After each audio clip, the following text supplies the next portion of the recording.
Drone উড়াচ্ছেন, unauthorised কাজ করছেন, উড়াবেন না। আমরা আইনের ঊর্ধ্বে কেউ নয়। ড্রোন উড়াতে গেলে পারমিশন নিতে হয়। আমাদের পার্টির পক্ষ থেকে এই ধরনের কোনো আমরা পারমিশন নিইনি।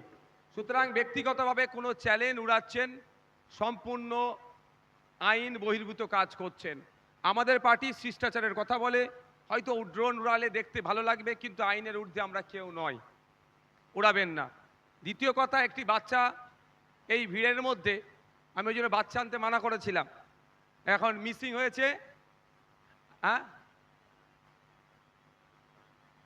আচ্ছা বাচ্চাটা আমাদের স্টেজে আছে, আমরা গ্রিন রুমে পাঠিয়ে দিচ্ছি।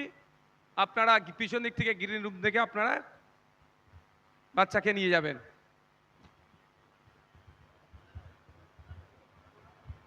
এখন মাইক্রোফোনে শামসুর আলী মল্লিক মহাশয়। হাজারো হাজারো মানুষ, সংগ্রামী জনতা রাজপথে নেমেছে। জানি না রাজ্যের মুখ্যমন্ত্রী কি ভাবছেন। আমি হাওড়া থেকে যখন পায়ে হেঁটে মিছিল নিয়ে আসছিলাম, এই ময়দানে ঢোকার আগে আমার কয়েকজন সাথী বন্ধু, সংগ্রামী সন্তান, তারা আমাকে বলছিলেন যে স্যার, হাওড়া থেকে মিছিল নিয়ে আসছেন, কত হাঁটবেন?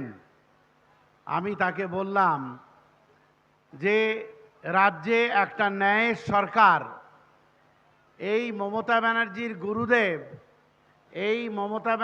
গুরুদেব আপনারা অনেকেই জানেন, সন্ত্রাসী সিদ্ধার্থ শঙ্কর রায় এই মমতা ব্যানার্জির গুরুদেব ছিলেন, এবং বাংলায় কি সন্ত্রাস তিনি চালিয়েছেন সেটা বাংলার লোকেরা জানে। তো সেই সন্ত্রাসের সরকারকে, সেই অন্যায়ের সরকারকে আমরা এভাবে রাজপথে হেঁটে হেঁটেই পরাস্ত করেছিলাম, একটা ন্যায়ের সরকার প্রতিষ্ঠা করেছিলাম। আবার যখন তারই উত্তরসূরি, তারই সুযোগ্য শিষ্যা মমতা ব্যানার্জির নেতৃত্বে এই অন্যায়ের সরকার চলছে, যতদিন না পর্যন্ত এই সরকারকে উৎখাত করতে পারবো, ততদিন এভাবেই রাজপথে হেঁটে বেড়াবো। সবাই আমরা হেঁটে বেড়াবো আমাদের অধিকার আদায়ের জন্য। আমরা হেঁটে বেড়াবো আপনার মায়ের, আপনার কন্যার অধিকার আদায়ের জন্য। একটু আগে বিশ্বজিৎদা বক্তব্য রাখতে গিয়ে বলছিলেন যে শুভেন্দু অধিকারীর কথা, হিন্দু হিন্দু ভাই ভাই।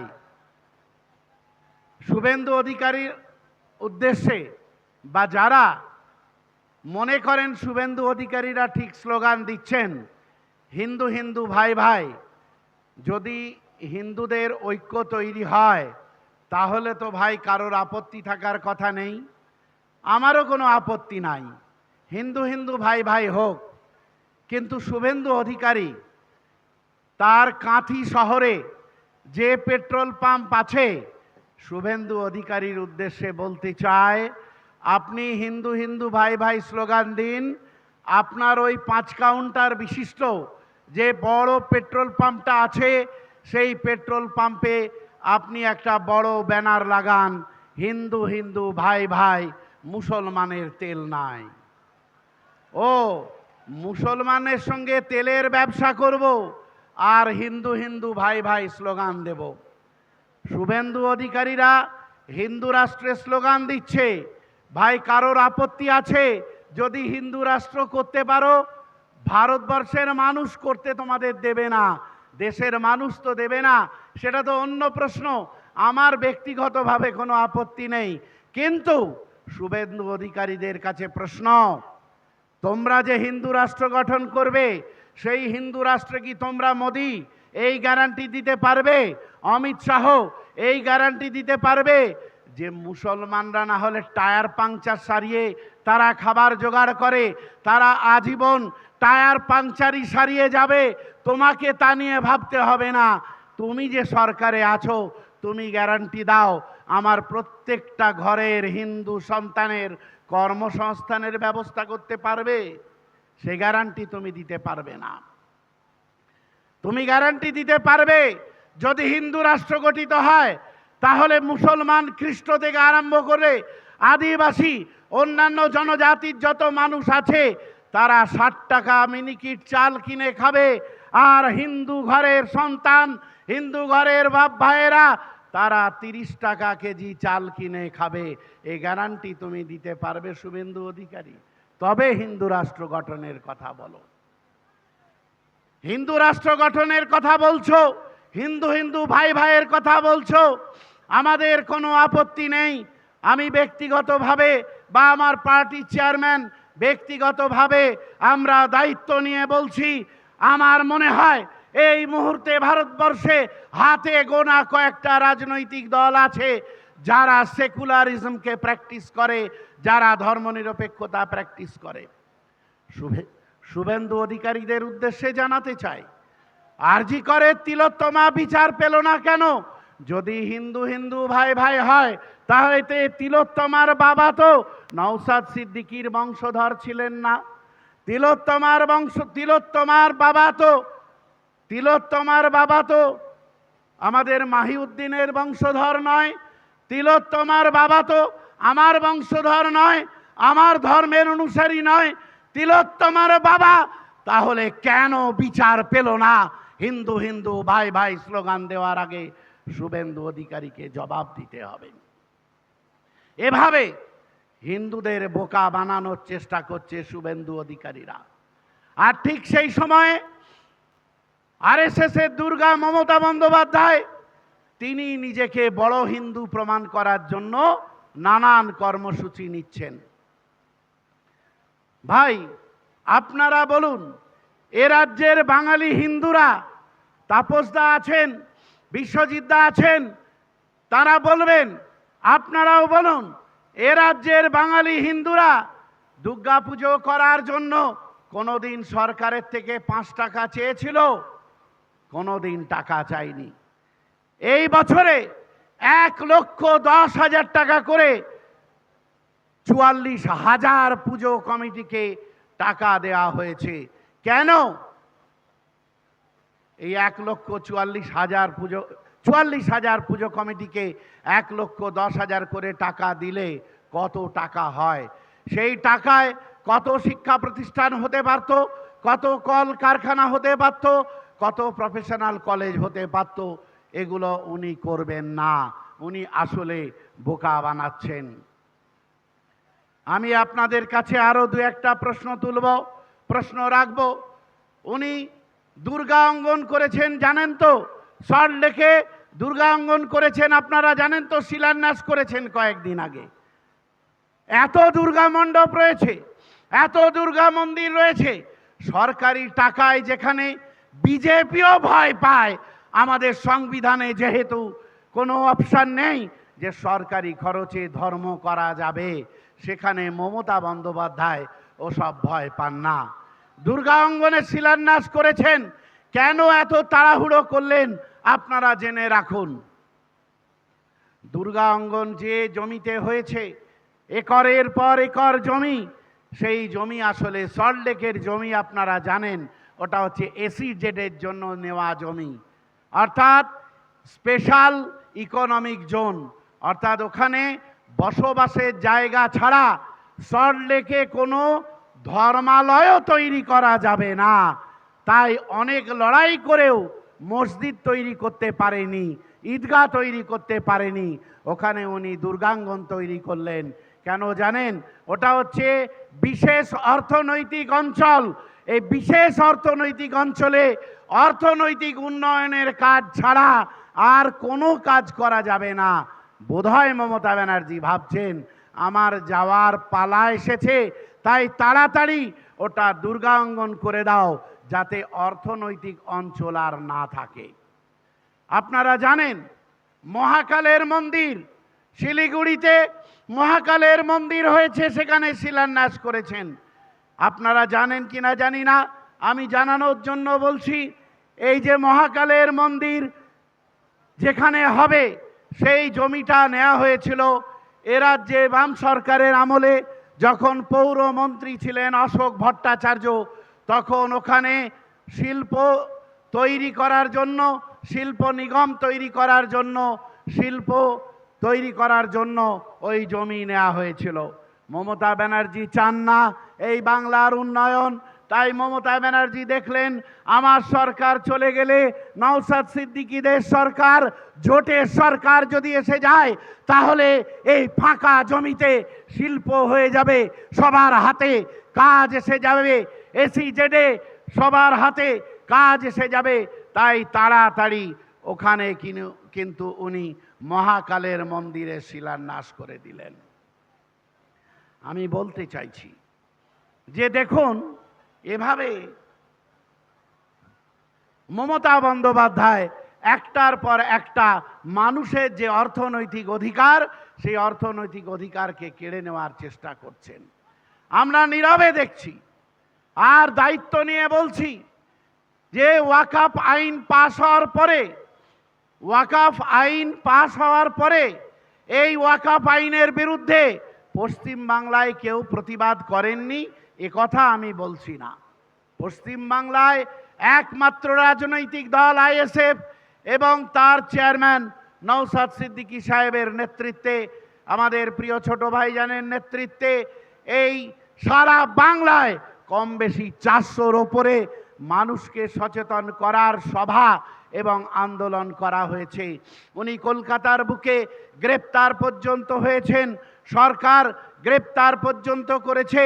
আর তাই মমতা ব্যানার্জি বললেন যে নওশাদ সিদ্দিকী তো লড়াই করছে, তাহলে চলো একটা বার্তা দিই।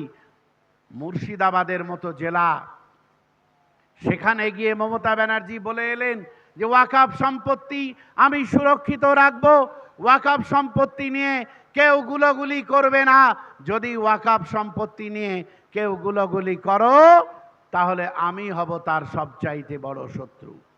মমতা ব্যানার্জি আমাদের পরামর্শ দিলেন, বাংলার মানুষকে, বাংলার সংখ্যালঘু মুসলমানদের পরামর্শ দিলেন, ওয়াকফ নিয়ে যদি তোমাদের আন্দোলন করতে হয় তাহলে দিল্লিতে গিয়ে আন্দোলন করো। ভালো কথা। আমি এই কথা বলেই আপনাদের শেষ করব। আপনাদেরও শপথ নিতে হবে। সামনের ভোট আসছে, বিধানসভা নির্বাচন আসছে, আমি কোথায় আন্দোলন করব মমতা ব্যানার্জি সেটা ঠিক করে দিতে পারেন না।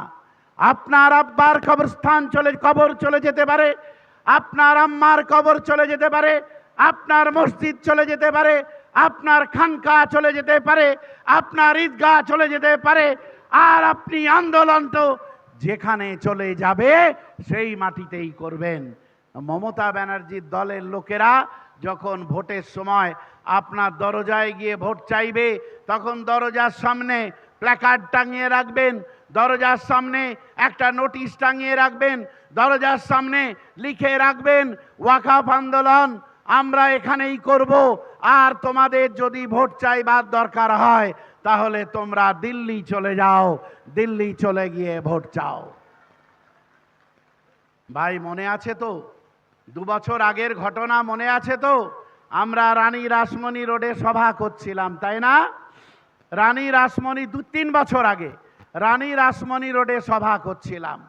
তো রানী রাসমণি রোডের সভা থেকে আমাদের পার্টি চেয়ারম্যান সহ মোট 88 জনকে গ্রেপ্তার করে নিয়ে যায়। পুলিশ নৃশংস আচরণ করে, রাষ্ট্রশক্তি নৃশংস আচরণ করেছিল আপনাদের সঙ্গে। আপনারা সেদিন ভুলে গেছেন? আপনাদের নিশ্চয়ই মনে আছে, নিশ্চয়ই মনে আছে। গত 2 বছর আমরা যাতে সভা না করতে পারি, তাই গত বছরের আগের বছর অর্থাৎ 2 বছর আগে বলল নেতাজি ইন্ডোর স্টেডিয়ামে হাতে গোনা 50 জনকে নিয়ে জনসভা করো।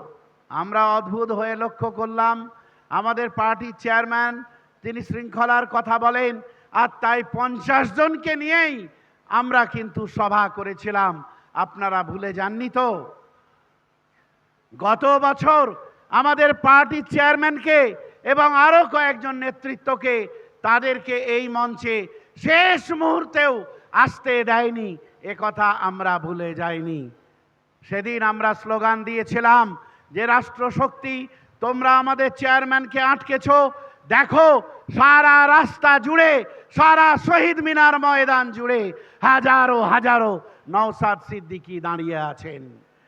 আর এই নওশাদ সিদ্দিকীরা যে চলে যাচ্ছেন বাড়িতে, এবং আগামী বছর সবাই এক একটা নওশাদ সিদ্দিকী হয়ে এই শহীদ মিনার ময়দানে আসবে। তাই মনে হয় প্রশাসন ভয় পেয়ে গিয়েছিল। তাই প্রশাসন এবার কিন্তু অনেক টালবাহানা করেছে। টালবাহানা করে শেষ অবধি যখন বুঝলো এত নওশাদ সিদ্দিকী যখন ভিড় করবে, তখন আর একটা নওশাদ সিদ্দিকীকে আটকে রেখে লাভ কি?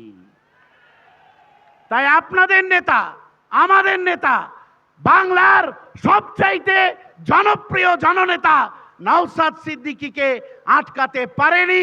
আর এই হাজারো নওশাদ সিদ্দিকী আজকে প্রমাণ দিচ্ছে, মমতা ব্যানার্জি, তোমার মৃত্যু ঘণ্টাটা এই নওশাদ সিদ্দিকীরা বাজাবার জন্য এসেছে।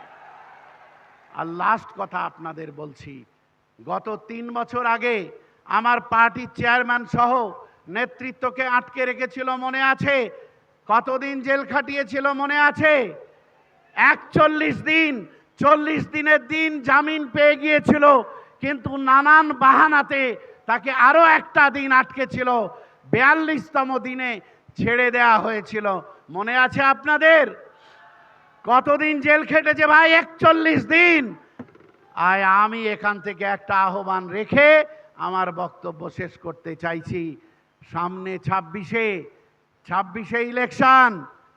ভাই, বন্ধু, সংগ্রামী সাথী, কমরেড, সন্তান, যে যেভাবেই ভাবুন, লড়াকু সেনা, আমরা সবাই জানি এই দক্ষিণ বাংলায় একটা সংস্কৃতি চালু আছে। কি সংস্কৃতি বলুন তো? মারা গেলে 40-এ হয় না, হয় না। তাই এই সরকারটার 40-এ করে ছাড়বো তো আমরা? এই সরকারের 40-এ হবে তো?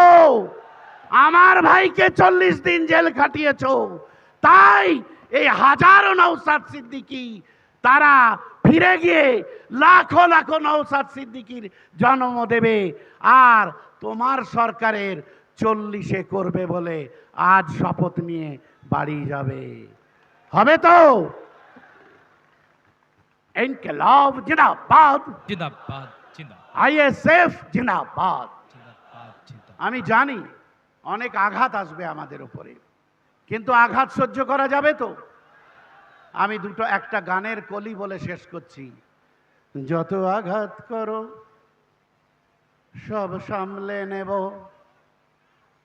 যত আঘাত করো সব সামলে নেব, চ্যালেঞ্জ তোমায় যদি মারতে পারো।